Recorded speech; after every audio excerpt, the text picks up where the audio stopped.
ಶ್ರೀ ಗುರುಭ್ಯೋ ನಮಃ. ಶ್ರೀ ಮಾತ್ರೇ ನಮಃ. ರಾಮಾಯಣ ಅರಣ್ಯಕಾಂಡ. ಕಳೆದ ಒಂದು ಸಂಚಿಕೆಯಲ್ಲಿ ಅಣ್ಣನಿಗೆ ಕಷ್ಟಕಾಲದಲ್ಲಿ ಅರಣ್ಯಕ್ಕೆ ಜೊತೆಗೆ ಹೋಗಿರುವಂಥ ಲಕ್ಷ್ಮಣ ಸ್ವಾಮಿ ತಿಳಿದು ತಾನು ಕಷ್ಟಪಡ್ತಾ ಇದ್ದೀನಿ ಅಂತ ತಮ್ಮನೂ ಕಷ್ಟಪಡಬಾರ್ದು ಅಂತ ಹಿಂದಕ್ಕೆ ಹೋಗು ಅಂತ ಹೇಳಿದಾಗ ನನ್ನ ಪ್ರಾಣನೇ ಹೋಗ್ಬಿಡುತ್ತೆ ಅಂತಂತ ಲಕ್ಷ್ಮಣ ಸ್ವಾಮಿ ಹೇಳಿರುವಂಥ ಒಂದು ಘಟ್ಟದಲ್ಲಿ ಕಳೆದ ಒಂದು ಸಂಚಿಕೆಯನ್ನು ಮುಗಿಸ್ಕೊಟ್ಟಿದೆ. ಆಗ ನಂತರ ರಾಮ ಲಕ್ಷ್ಮಣರು ಮಲ್ಕೊಂಡ ನಂತರ ದಿನ ರಾತ್ರಿ ಅಲ್ಲೇ ನಿದ್ದೆ ಮಾಡ್ತಾರಂತೆ. ಆ ಒಂದು ಮರದ ಕೆಳಗಡೆ ನಿದ್ದೆ ಮಾಡಿದ ನಂತರ ಬೆಳಿಗ್ಗೆ ಎದ್ದ ಕೂಡಲೇ ಸ್ವಲ್ಪ ದೂರ ಪ್ರಯಾಣ ಮಾಡ್ತಾರಂತೆ. ಅವ್ರಿಗೆ ಅಲ್ಲೊಂದು ಆಶ್ರಮ ಕಾಣಿಸುತ್ತಂತೆ. ಅದು ಭಾರದ್ವಾಜ ಮಹಾಮುನಿಗಳ ಆಶ್ರಮ, ಪ್ರಾತಃ ಸ್ಮರಣೀಯರಾಗಿರುವಂಥ ಭಾರದ್ವಾಜರು. ಈ ಆಶ್ರಮ ಭಾರದ್ವಾಜರ ಶಿಷ್ಯರಿಗೆ ವೇದ ಪಾಠಗಳನ್ನು ಹೇಳ್ತಾ ಕಾಲ ಕಳೀತಾ ಇದ್ರಂತೆ. ಭಾರದ್ವಾಜರು ತ್ರಿಕಾಲ ವೇದಿಯಂತೆ. ರಾಮ ಅರಣ್ಯ ಆಶ್ರಮಕ್ಕೆ ಪ್ರವೇಶಿಸ್ತಾರಂತೆ. ತನ್ನನ್ನು ತಾನು ಪರಿಚಯ ಮಾಡಿಕೊಂಡು ನಂತರ ತನ್ನ ಪತ್ನಿಯನ್ನು ಸಹೋದರನನ್ನು ಪರಿಚಯ ಮಾಡ್ತಾರಂತೆ. ಭಾರದ್ವಾಜರಿಗೆ ನಮಸ್ಕಾರ ಮಾಡಿ ಕುಶಲ ಪ್ರಶ್ನೆಗಳನ್ನು ಕೇಳ್ತಾರಂತೆ. ಆ ದಿನ ರಾತ್ರಿ ಕಳೆದ ನಂತರ ಮಾರನೇ ದಿನ ಭಾರದ್ವಾಜ ಮಹರ್ಷಿಗಳು ರಾಮ 14 ವರ್ಷಗಳು ಅರಣ್ಯವಾಸವನ್ನು ನನ್ನ ಆಶ್ರಮದಲ್ಲೇ ಇದ್ದು ನೀನು ಕಳೆದು ಬಿಡು, ಇಲ್ಲೇ ಇದ್ದು ಬಿಡು ಅಂತಾರಂತೆ. ಆಗ ರಾಮ ಅಂತಾರಂತೆ, ನಿಮ್ಮ ಆಶ್ರಮ ನಮ್ಮ ರಾಜ್ಯಕ್ಕೆ ಬಹಳ ಹತ್ತಿರವಾಗಿದೆ. ಆದ್ದರಿಂದ ನಾನು ಇಲ್ಲಿದ್ದರೆ ಜನಪದರು ನನ್ನನ್ನು ನೋಡೋದಕ್ಕೆ ಬರ್ತಾರೆ. ನಾನು ರಾಜ್ಯದ ಹತ್ತಿರದಲ್ಲೇ ಇರೋದ್ರಿಂದ ಕೈಕಮ್ಮನಿಗೆ ಬಹಳ ತೊಂದರೆ ಆಗುತ್ತೆ ಅಂತಂತಾರಂತೆ. ನಾವು ಇಲ್ಲೊಂದು ತಿಳ್ಕೊಬೇಕಾಗತ್ತೆ.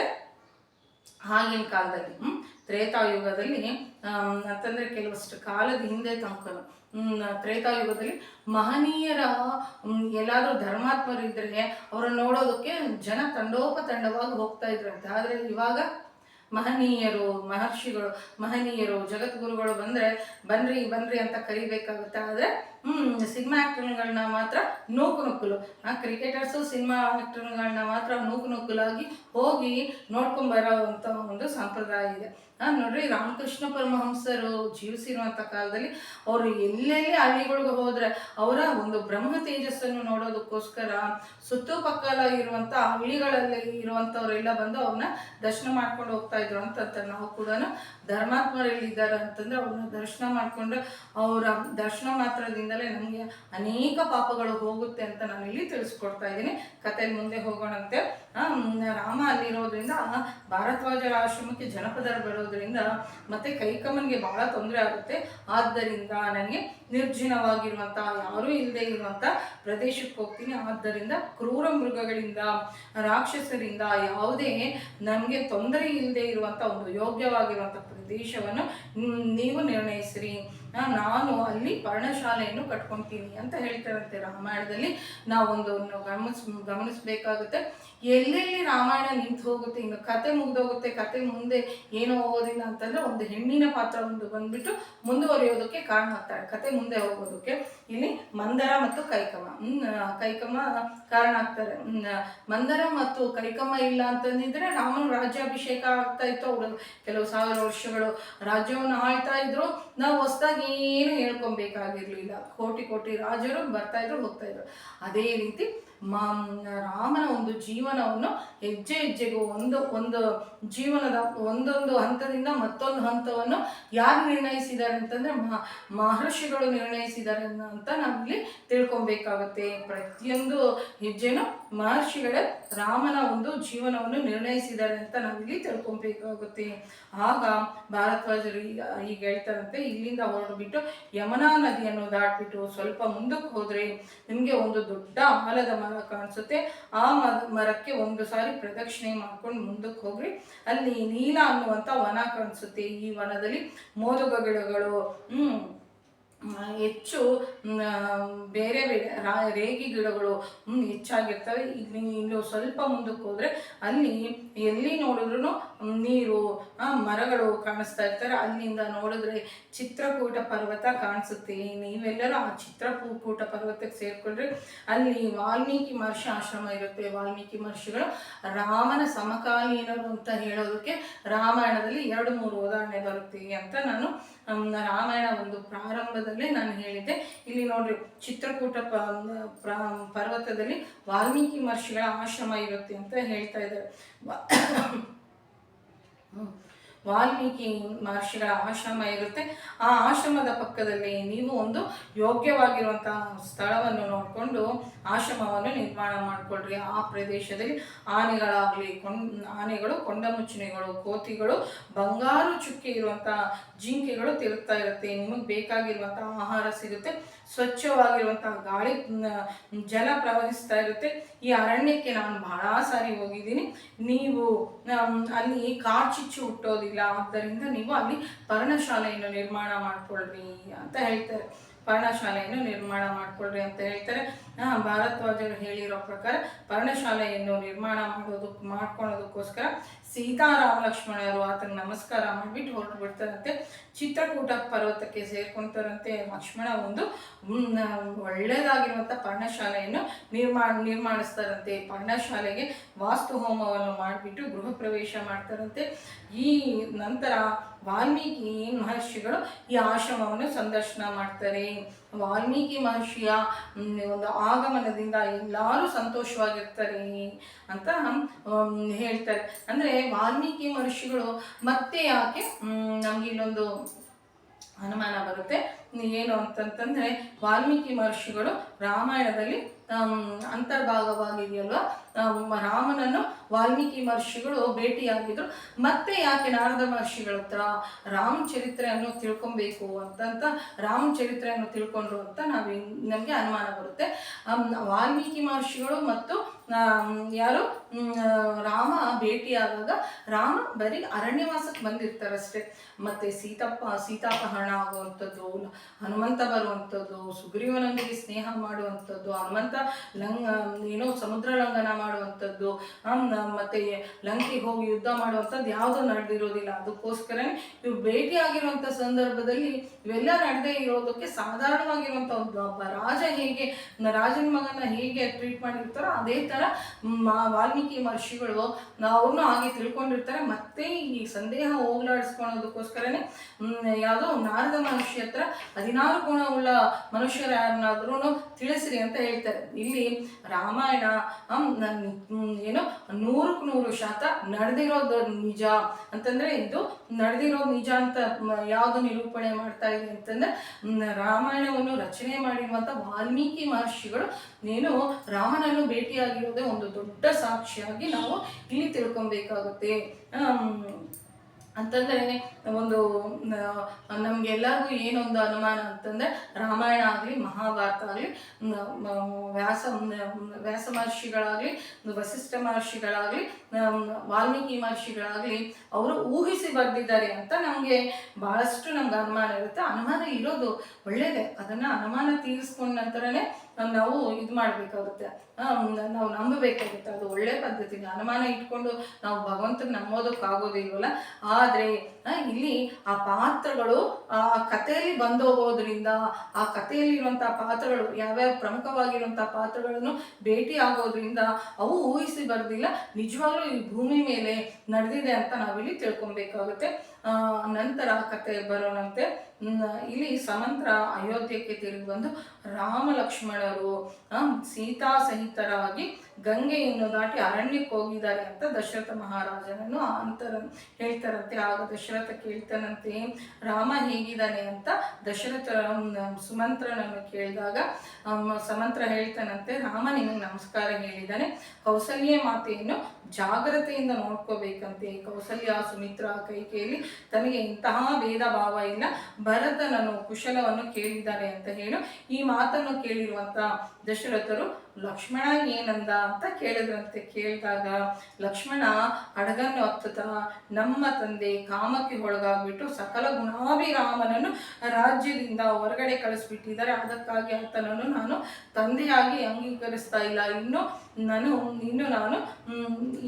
ಇನ್ನು ಮೇಲಿಂದ ದಶರಥ ನನಗೆ ತಂದೆ ಅಲ್ಲ, ನನಗೆ ತಂದೆ ಆಗಲಿ, ತಾಯಿ ಆಗಲಿ, ಗುರು ಆಗಲಿ, ದೈವ ಆಗಲಿ, ತಮ್ಮ ಆಗಲಿ, ಯಾರೇ ಆಗಲಿ ನನಗೆ ರಾಮನೇ. ಈ ಮಾತನ್ನು ನಾನು ದಶರಥನಿಗೆ ಹೇಳಿದ್ದೀನಿ ಅಂತ ಕೇಳ್ತಾರಂತೆ. ಮತ್ತೆ ಸೀತಮ್ಮ ಏನಂದ್ರು ಅಂತ ದಶರಥ ಕೇಳಿದಾಗ ಸೀತಮ್ಮ ಹತ್ತುತ್ತಾ ನನ್ನ ಕಡೆ ನೋಡ್ಬಿಟ್ಟು ನಮಸ್ಕಾರ ಮಾಡಿ ಹೋದ್ಲಯ್ಯ ತಾಯಿ ಅಂತಂತಾರಂತೆ. ಇಲ್ಲಿ ತನಕ ಮಕ್ಕಳು ಆ ಥರ ಕಷ್ಟಪಡ್ತಾ ಇದ್ದಾರೆ, ತನ್ನ ಬಗ್ಗೆ ಆ ಥರ ಮಾತನಾಡಿದ್ದಾರೆ ಅಂತಂತಂದು ಬಹಳ ದುಃಖ ಪಡ್ತಾ ಇರುವಂಥ ದಶರಥ ಮಹಾರಾಜರನ್ನು ನೋಡಿ ಸಮಂತ್ರ ಬಹಳ ದುಃಖ ಪಡ್ತಾ ಇದ್ದಾರೆ ಅಂತ ಗ್ರಹಿಸ್ತಾರಂತೆ, ಅರ್ಥ ಮಾಡ್ಕೊಳ್ತಾರಂತೆ.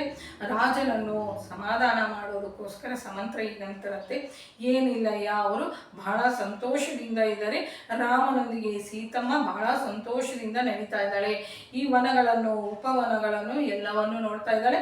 ಸೀತಾರಾಮರು ಅರಣ್ಯದಲ್ಲಿ ನಡೀತಾ ಇದ್ರೆ ಹಂಸಗಳು ಕೂಡ ಆಕೆಯಂತೆ ನಡೆಯೋಣ ಅಂತ ಪ್ರಯತ್ನಿಸ್ತಾ ಇದ್ದಾರೆ. ಯಾಕೆಂದ್ರೆ ಇವಾಗಿನ ತನಕ ತಮ್ಮ ನಡಿಗೆಯನ್ನು ನೋಡ್ಬಿಟ್ಟು ಎಲ್ಲರೂ ಹಂಸ ನಡಿಗೆ ಅಂತ ಆನಂದಿಸ್ತಾ ಇದ್ರು. ಆದರೆ ಸೀತಮ್ಮ ಅರಣ್ಯಕ್ಕೆ ಬಂದ ನಂತರ ಈ ಹಂಸಗಳು ಏನೋ ನಡೆಯೋದನ್ನ ಬಿಟ್ಬಿಟ್ಟು ಒಂದು ಮೂಲೆಯಲ್ಲಿ ಕುತ್ಕೊಂಡ್ಬಿಟ್ಟಿದೆಯಂತೆ. ನೀವ್ಯಾಕೆ ನಡೀತಾ ಇಲ್ಲ ಅಂತಂತ ಯಾರಾದ್ರೂ ಬಂದು ಕೇಳಿದ್ರೆ ಆಕೆ ನಮ್ಗಿಂತ ಅಂದವಾಗಿ ನಡೆಯುವಂತಳು ಹೊಸದಾಗಿ ಅರಣ್ಯದಲ್ಲಿ ಪ್ರವೇಶಿಸಿದಾಳೆ. ಆಕೆ ನಡಿಗೆ ಮುಂದೆ ನಮ್ಮ ನಡಿಗೆ ಎಂಥದ್ದು, ಅದಕ್ಕಾಗಿ ನಮ್ಮ ನಡಿಗೆ ಏನಕ್ಕೆ ಕೆಲಸಕ್ಕೆ ಬರುತ್ತೆ ಅಂತಂದು ನಾವು ಒಂದು ಮೂಲೆಯಲ್ಲಿ ಕುತ್ಕೊಂಡ್ಬಿಟ್ಟಿದ್ದೀವಿ, ಹಾಗೆ ನಡೀತಾ ಇದ್ದಾಳೆ ಸೀತಮ್ಮ ಅಂತ ಸಮಂತ್ರ ಹೇಳ್ತಾನೆ. ಅಂತಂದ್ರೆ ಅಮ್ಮನವ್ರಿಗೆ ಒಂದು ಹೆಸರಿದೆ, ಗಜಗಾಮಿನಿ ಅಂತಂದ್ರೆ ಆನೆ ಹೇಗೆ ಗಾಂಭೀರ್ಯವಾಗಿ ನಡೀತಾಳೋ ಹಾಗೆ ನಡೀತಾಳಂತೆ ತಾಯಿ ಕಾಮಾಕ್ಷಿ ಪರದೇವತೆ. ಅಂತಂದ್ರೆ ಜಗನ್ಮಾತೆ ಆ ಥರ ನಡೀತಾ ಇರ್ತಾರೆ. ದಸರಾ ಒಂದು ಯಾವುದೋ ದಸರಾ ಆನೆಗಳು ಎಷ್ಟು ಚೆನ್ನಾಗಿ ನಡೀತಾ ಇರ್ತಾವಲ್ಲ, ನಾವು ನೋಡ್ತಾ ಇರ್ತೀವಿ. ಆ ಅಂಬಾರಿ ಮೇಲೆ ಆ ಭುವನೇಶ್ವರಿ ದೇವಿಯನ್ನು ಹೊತ್ಕೊಂಡು ಆ ಕಡೆ ಈ ಕಡೆ ನಡೀತಾ ಇದ್ದಾರೆ. ನಮಗೆ ತಿಳಿದಲ್ಲೇ ಆ ಆನೆಯ ನಡಿಗೆಯನ್ನು ನಾವು ನೋಡಿ ಸಂತೋಷ ಪಡ್ತಾ ಇರ್ತೀವಿ. ನಾವು ನೋಟಿಸ್ ಮಾಡ್ಬೇಕು ಎಷ್ಟು ಚೆನ್ನಾಗಿರುತ್ತೆ ಅಂದ್ರೆ ಆನೆ ನಡಿಗೆ ಅಷ್ಟು ಚೆನ್ನಾಗಿರುತ್ತೆ. ಆಗ ಕೌಸಲ್ಯಮ್ಮ ದಶರಥ ಮಹಾರಾಜರೊಂದಿಗೆ ಹೀಗೆ ಅಂತ ಇದ್ದಾರಂತೆ, ಒಂದು ಹೆಣ್ಣು ಗಂಡನಿಂದ ಜ್ಞಾತರಿಂದ ಅಂತಂದ್ರೆ ಬಂಧುಗಳಿಂದ ರಕ್ಷಿಸಬೇಕು, ಗಂಡನಾಗಿರುವಂಥ ನೀನು ನನಗೆ ರಕ್ಷಣೆ ಕೊಡ್ತಾ ಇಲ್ಲ, ಇರುವಂಥ ಒಬ್ಬ ಮಗನನ್ನು ನನಗೆ ಇವತ್ತು ಹತ್ತಿರ ಇಲ್ಲದಲೇ ನಾನು ಮಾಡಿಬಿಟ್ಟಿದ್ಯಾ, ನನಗೆ ಜ್ಞಾತಿ ಅನ್ನುವಂಥವ್ರಿಗೆ ಇಲ್ಲದಲೇ ಮಾಡಿದ್ಯಾ, ನೀನು ಮಾಡಿರುವಂಥ ಈ ದಾರುಣವಾಗಿರುವಂಥ ಕೆಲಸದಿಂದ ನನ್ನ ಮಗ ದೂರ ಆಗಿಬಿಟ್ಟಿದ್ದಾನೆ, ನಾನು ದಿಕ್ಕು ಇಲ್ದಿರುವಂಥ ಸಾವನ್ನು ಸಾಯ್ತೀನಿ, ಇಲ್ಲ ಅಂತಂದ್ರೆ ರಾಮನ ಹತ್ರ ಹೋಗ್ಬಿಡ್ತೀನಿ, ಇನ್ನು ನಿನ್ನ ಮುಖವನ್ನು ನೋಡೋದಿಲ್ಲ, ನಿಮ್ಮ ಮುಖವನ್ನು ನೋಡೋದಿಲ್ಲ ರೀ ಅಂತಂತ ದಶರಥ ಮಹಾರಾಜರ ಹತ್ರ ಯಾರೋ ಕೌಸಲ್ಯಮ್ಮ ಅಂತ ಇದ್ದಾರಂತೆ, ನಿಮ್ಮ ಹತ್ರ ಇರೋದಿಲ್ಲ ಅಂತಂತಾರಂತೆ. ಆಗ ಕೌಸಲ್ಯ ಮಾತಿಗೆ ದಶರಥ ಮಹಾರಾಜರು ಕುಗ್ಗಿ ಹೋಗಿ ಈಗಂತಾರಂತೆ, ಕೌಸಲ್ಯ, ನಾನು ದೌರ್ಭಾಗ್ಯನೇ ಕೌಸಲ್ಯ, ನಾನು ಯಾವುದಕ್ಕೂ ಕೆಲ್ಸಕ್ಕೆ ಬಾರದೇ ಇರೋಂತೇನೆ ದೀನಾನಿ, ನಾನು ಧರ್ಮಾತ್ಮ ಅಂತಾಗಲಿ ನಿಮ್ಮನ್ನು ಸರಿಯಾಗಿ ಒಂದು ದಿನ ನೋಡ್ಕೊಂಡಿದ್ದೀನಿ ಅಂತ ನಾನು ಅಂತ ಇಲ್ಲ, ನನ್ನ ಕಣ್ಣಿಗೆ ನಿದ್ರೆ ಹಿಡಿತಾ ಇಲ್ಲ, ನನ್ನ ಬಾಯಿಗೆ ಆಹಾರ ಸಹಿಸ್ತಾ ಇಲ್ಲ, ನನ್ನನ್ನು ಸಮಾಧಾನ ಮಾಡುವಂಥವ್ರು ಯಾರು ಇಲ್ಲ, ನಾನು ಎಷ್ಟು ಚಿಂತೆ ಮಾಡ್ತಾ ಇದ್ದೀನಿ ಅಂತ ನಿನಗೇನು ಗೊತ್ತು, ಸಮಾಧಾನ ಮಾಡ್ತೀಯ, ನನ್ನನ್ನು ಸುಧಾರಿಸ್ತೀಯ ಅಂತ ನಿನ್ನ ಹತ್ರ ಬಂದರೆ, ಪರಮ ಸಾತ್ವಿಕ ಅಂದರೆ ಒಳ್ಳೆ ನಡತೆ ಇರುವಂಥ ನೀನು ಕೂಡ ಹೀಗೆ ನನ್ನನ್ನು ಚುಚ್ಚಿ ಮಾತನಾಡ್ತಾ ಇದ್ರೆ ನಾನು ಈ ಕ್ಷಣದಲ್ಲಿಯೇ ಪ್ರಾಣ ಬಿಟ್ಬಿಡ್ತೀನಿ ಕೌಸಲ್ಯ, ಕನಿಷ್ಠ ನೀನಾದರೂ ಈಗ ಮಾತನಾಡ್ದಲೇ ಇರು, ನಿನ್ನ ಕಾಲಿಟ್ಕೊಳ್ತೀನಿ ಕೌಸಲ್ಯ ಅಂತ ತನ್ನ ಎರಡೂ ಕೈಗಳನ್ನು ಜೋಡಿಸಿ ಹೆಂಡತಿಗೆ, ದೊಡ್ಡ ಹೆಂಡತಿಯಾಗಿರುವಂಥ ಕೌಸಲ್ಯಮ್ಮನಿಗೆ ನಮಸ್ಕಾರ ಮಾಡ್ತಾರಂತೆ. ಆಗ ಈ ದೃಶ್ಯವನ್ನು ನೋಡಿರುವಂಥ ಕೌಸಲ್ಯಮ್ಮ ಓಡೋಡ್ ಬಂದ್ಬಿಟ್ಟು ಆತನ ಪಾದದ ಹತ್ರ ಕೂತ್ಕೊಂಡು ದಶರಥ ಮಹಾರಾಜರ ಎರಡೂ ಕೈಗಳನ್ನು ತನ್ನ ತನೆಯ ಮೇಲೆ ಇಟ್ಕೊಂಡು ಮಹಾಧರ್ಮಾತ್ಮನಾಗಿರುವಂಥ ಗಂಡ ಹೆಂಡತಿ ಹತ್ರ ಹೀಗೆ ಎರಡೂ ಕೈಗಳನ್ನು ಜೋಡಿಸಿ ನಿನ್ನನ್ನು ಅಂಗಲಾಚಿತಾ ಇದ್ದೀನಿ ಅಂದಿರುವಂಥ ದಿನ ಆ ಸ್ತ್ರೀಗೆ ದುರ್ದಿನ, ಅಂತಹ ದಿನಕ್ಕಿಂತ ದುರ್ದಿನ ಮತ್ತೊಂದಿಲ್ಲ. ಆ ಮಗ ಹೊರಟೋಗಿದ್ದಾನೆ ಅನ್ನುವಂಥ ಆಕ್ರೋಶದಿಂದ ಹೀಗೆ ಮಾತನಾಡಿದ್ದೀನಿ, ನನ್ನನ್ನು ಕ್ಷಮಿಸಿ ಅಂತ ದಶರಥ ಮಹಾರಾಜರ ಕಾಲನ್ನು ಹಿಡ್ಕೊಳ್ತಾರಂತೆ. ನಂತರ ಕೌಸಲ್ಯಾದೇವಿ ದಶರಥ ಮಹಾರಾಜನನ್ನು ಕರ್ಕೊಂಡು ಹೋಗ್ಬಿಟ್ಟು ಮಂಚದ ಮೇಲೆ ಮಲಗಿಸ್ತಾರಂತೆ. ಆಗ ಕೌಸಲ್ಯಾದೇವಿ ಕೌಸಲ್ಯ ಅಂತಂತ ಕಲವರಿಸ್ತಾ ಇರ್ತಾರಂತೆ. ಕೌಸಲ್ಯ ಸುಮಿತ್ರ ಅಂತ ಪದೇ ಪದೇ ಕಲವರಿಸ್ತಾ ಇರ್ತಾರಂತೆ. ಆಗ ಕೌಸಲ್ಯ ಮತ್ತು ಸುಮಿತ್ರರು ಬಂದು ಆತನ ಪಕ್ಕ ಕೂತ್ಕೊಂಡು ದಶರಥ ಮಹಾರಾಜರು ಅಂತಾರಂತೆ, ನಾನಿಷ್ಟು ಯಾಕೆ ದುಃಖ ಪಡೋದು ಕಾರಣ ಏನು ಅಂತ ನನಗೆ ಇವಾಗ ಅರ್ಥ ಆಗ್ತಾ ಇದೆ. ಕೌಸಲ್ಯ, ನೀನಂದಲ್ವಾ ಹಾಲು ಕುಡಿತಾ ಇರುವಂಥ ಮಕ್ಕಳು ಹಾಲು ಕುಡಿಯುವಂಥ ತಾಯಿಯ ಸ್ತನವನ್ನು ನಾನು ಕತ್ತರಿಸಿದ್ದೀನೇನು, ಅದಕ್ಕಾಗಿ ನನಗಿಷ್ಟು ದೇವರು ದುಃಖ ಇಟ್ಟಿದ್ದಾನೇನು ಅಂತ ಅಂದಲ್ವಾ. ನಿನ್ನದಲ್ಲ ದೋಷ, ನನಗಿವಾಗ ನೆನಪು ಬರ್ತಾ ಇದೆ. ಒಂದು ವಿಷಯವನ್ನು ಹೇಳ್ತೀನಿ, ಜಾಗ್ರತೆಯಿಂದ ಕೇಳು.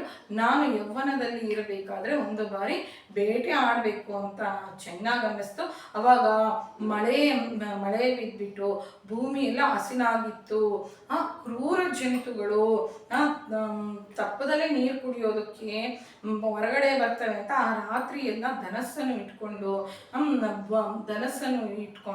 ಬಾಣವನ್ನು ಸಂಧಿಸಿ ಕೂತ್ಕೊಂಡೆ.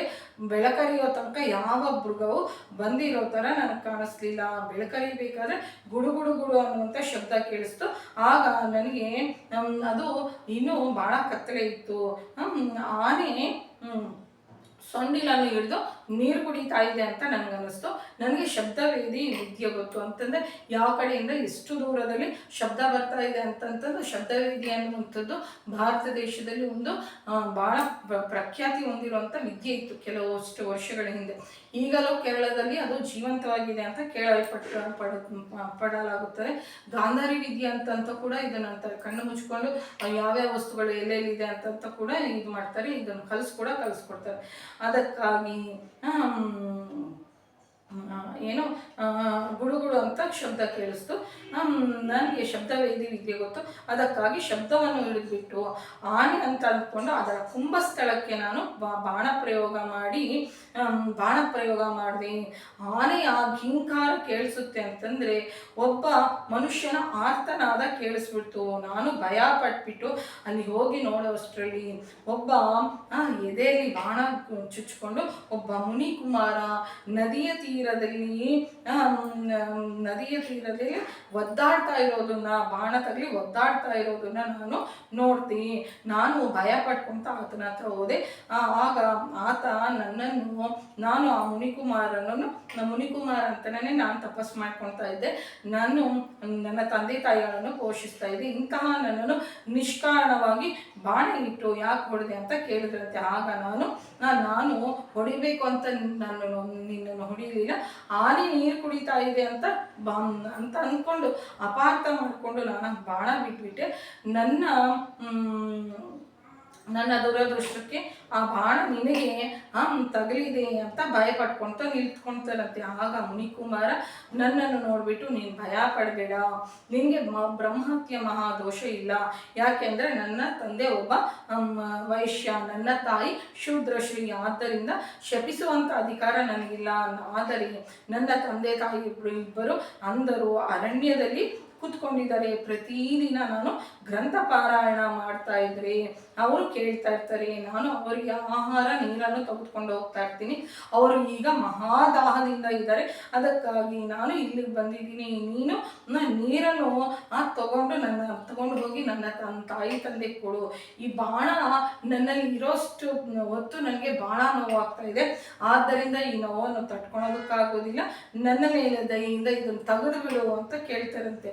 ತೆಗೆದ್ರೆ ಆತ ಸತ್ತೋಗ್ತಾನೆ. ತೆಗೆದಿದ್ರೆ ಆ ನೋವಿಗೆ ಬಾಣ ತಟ್ಕೊಳೋದಕ್ಕಾಗ್ತಾ ಇಲ್ಲ. ಅದಕ್ಕಾಗಿ ಆತನನ್ನು ಆ ನೋವಿನಿಂದ ತಪ್ಪಿಸ್ಕೊಳೋದಕ್ಕೋಸ್ಕರ ಬಾಣವನ್ನು ತೆಗೆದುಬಿಟ್ಟೆ. ಆ ಹುಡುಗ ಕೂಡಲೇ ಮರಣಿಸ್ಬಿಟ್ಟ.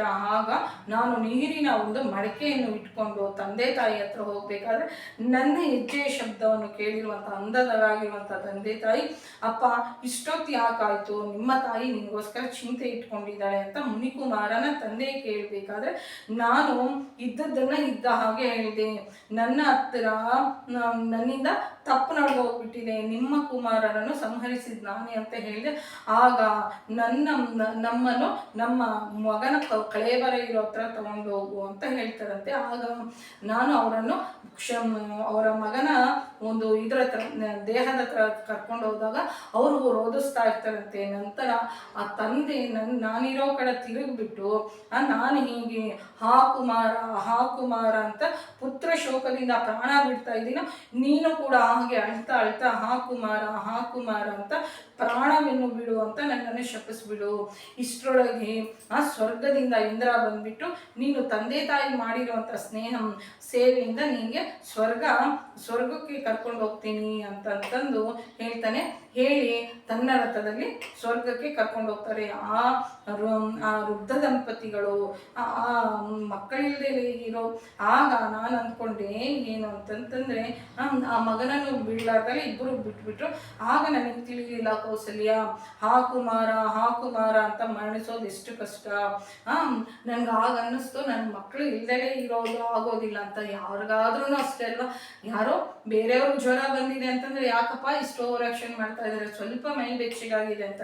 ಆ ಜ್ವರ ನಮಗೆ ಬಂದ್ರೇನೆ ಅರ್ಥ ಆಗುತ್ತೆ ಮೈ ಎಷ್ಟು ಸುಸ್ತಾಗುತ್ತೆ ಅಂತ. ಒಂದು ಕಾಲಿಗೆ ಮುಳ್ಳು ಚುಚ್ಕೊಂಡ್ರೆ ಬೇರೆಯವ್ರ ಮುಳ್ಳು ಚುಚ್ಕೊಂಡ್ರೆ ನಮ್ಗೆ ಅರ್ಥ ಆಗೋದಿಲ್ಲ, ಅದು ನಮಗೆ ಚುಚ್ಕೊಂಡ್ರೆ ಇದಾಗುತ್ತೆ. ಪ್ರತಿಯೊಂದು ಕಷ್ಟವನ್ನು ನಾವು ಅನುಭವಿಸಿದ್ರೇ ಬೇರೆಯವರು ಆ ಥರ ಅನುಭವಿಸ್ತಾ ಇರೋವಂಥವ್ರು ಕಷ್ಟ ಏನು ಅಂತ ಅರ್ಥ ಆಗುತ್ತಂತೆ, ಕಷ್ಟ ಅರ್ಥ ಆಗುತ್ತೆ ಅಂತ ಇಲ್ಲಿ ಹೇಳ್ತಾ ಇದ್ದೀನಿ. ಈ ಶ್ರವಣ ಕುಮಾರನ ಯಾರು ಆ ತಂದೆ ತಾಯಿಯನ್ನು ಸೇವಿಸಿ ಸ್ವರ್ಗಕ್ಕೆ ಹೋಗಿರುವಂಥ ಮಹನೀಯರು ಯಾರು ಅಂತಂದರೆ ಶ್ರವಣ ಕುಮಾರ ಅಂತ ನಾವಿಲ್ಲಿ ತಿಳ್ಕೊಬೇಕಾಗುತ್ತೆ. ಈ ಶ್ರವಣ ಕುಮಾರನ ತಂದೆ ತಾಯಿಯ ಒಂದು ಸಮಾಧಿ ಹಾಗೂ ಶ್ರವಣ ಕುಮಾರನ ಸಮಾಧಿ ನಮ್ಮ ಚಿತ್ರದುರ್ಗ ಜಿಲ್ಲೆಯ ಹೊಸದುರ್ಗ ತಾಲೂಕಿನಲ್ಲಿ ಇದೆ. ಅದು ಶ್ರೀ ದಶರಥ ರಾಮೇಶ್ವರ ಉಜ್ಜರ ಗುಡ್ಡದ ನೇರಳ ಕೆರೆ ಅನ್ನುವಂಥ ಹತ್ರ ಇದೆ. ಇವತ್ತಿಗೂ ನಾವು ಈ 3 ಜನರ ಮಹನೀಯರ ಒಂದು ಸಮಾಧಿಗಳನ್ನು ನಾವು ದರ್ಶಿಸ್ಕೋಬಹುದು ಅಂತ ನಾವಿಲ್ಲಿ ತಿಳ್ಕೊಬೇಕಾಗುತ್ತೆ. ತಂದೆ ತಾಯಿಗೆ ಮಾಡಿರುವಂಥ ಸೇವೆಯಿಂದ ನಮ್ಮೆಲ್ಲರಿಗೂ ಆದರ್ಶವಾಗಿರುವಂಥ ಶ್ರವಣ ಕುಮಾರರಿಗೆ ಮತ್ತು ಈ ಶ್ರವಣ ಕುಮಾರನನ್ನು ಸಾಯಿಸಿರೋದ್ರಿಂದ ರಾಮ ಕೂಡ ಮತ್ತೊಂದು ಪ್ರದೇಶದಲ್ಲಿ ದಶರಥ ರಾಮೇಶ್ವರ ಅನ್ನುವಂಥ ಪ್ರದೇಶವನ್ನು ಕೂಡ ಸ್ಥಾಪನೆ ಮಾಡಿದ್ದಾರೆ. ತಂದೆಗೆ ಇದು ಮಾಡೋದಕ್ಕೆ, ಈ ಪಾಪದಿಂದ ವಿಮುಕ್ತಿ ಹೊಂದೋದಕ್ಕೆ ಮತ್ತೊಂದು ಪ್ರದೇಶ ಕೂಡ ಇದೆ ಅಂತ ಮತ್ತೊಮ್ಮೆ ಶ್ರವಣ ಕುಮಾರರಿಗೆ ಪಾದಪದ್ಮಗಳಿಗೆ, ತಂದೆ ತಾಯಿಗೆ ನಮಸ್ಕಾರ. ಅಂಧರಾಗಿರುವಂಥ ತಂದೆ ತಾಯಿಗೆ ಸೇವೆಯನ್ನು ಮಾಡಿರುವಂಥ ಶ್ರವಣ ಕುಮಾರರು ನಮ್ಮ ಗಾಂಧೀಜಿಯವರು ಕೂಡ ಆದರ್ಶವಂತರು ಅಂತ ನಾವು ಗಾಂಧೀಜಿಯವರ ಜೀವನ ಚರಿತ್ರೆಯಲ್ಲಿ ತಿಳ್ಕೊಳ್ತಾ ಇರ್ತೀವಿ. ಅದಕ್ಕೋಸ್ಕರನೇ ಆ ಶ್ರವಣ ಕುಮಾರನಿಗೆ ಮತ್ತೊಮ್ಮೆ ಶ್ರವಣ ಕುಮಾರ ತಂದೆ ತಾಯಿಗೆ ಸೇವೆ ಮಾಡುವಂಥ, ತಂದೆ ತಾಯಿಗೆ ಮರ್ಯಾದೆ ಕೊಡುವಂಥ ರಾಮಚಂದ್ರ ಪ್ರಭುವಿಗೆ ಮತ್ತು ಶ್ರವಣ ಕುಮಾರರ ಪಾದ ಪದ್ಮಗಳಿಗೆ ಮತ್ತೊಮ್ಮೆ ನಮಸ್ಕಾರ ಮಾಡ್ತಾ ಕಥೆಯನ್ನು ಮುಗಿಸ್ತಾ ಇದ್ದೀನಿ. ಕಥೆ ಮುಂದಿನ ಭಾಗ ಮುಂದಿನ ಸಂಚಿಕೆಯಲ್ಲಿ. ಜೈ ಶ್ರೀರಾಮ್.